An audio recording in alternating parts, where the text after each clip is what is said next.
یہ Jordan warden, یہ ترکی کا بھی کچھ حصہ ہمارا ہے، پورا لبنان اور پورا فلسطین، یہ سب اس کے اوپر بنے گا ایک گریٹر اسرائیل، لوگ کہیں گے۔ اور اس کے لیے ضروری ہے ایک بہت بڑی جنگ، ایسے آسانی سے نہیں ہو جائے گا۔ آرمگیڈون، جس کو حضور نے فرمایا الملحمۃ العظمیٰ،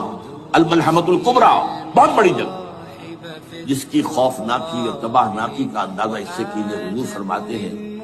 کہ اگر ایک باپ کے 100 بیٹے یا ایک دادا کے 100 پوتے ہوں گے تو ان میں سے 99 ختم ہو جائیں گے، ایک بچے گا۔ اور ایک جگہ فرماتے ہیں اتنی اموات ہوں گی، اتنی لاشیں ہوں گی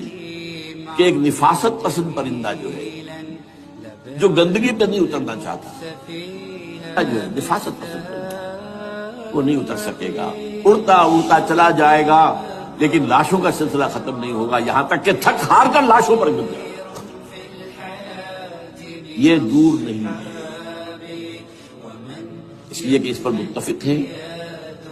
یہودی بھی اور عیسائی، پروٹسٹنٹس عیسائی اس کو پوری طرح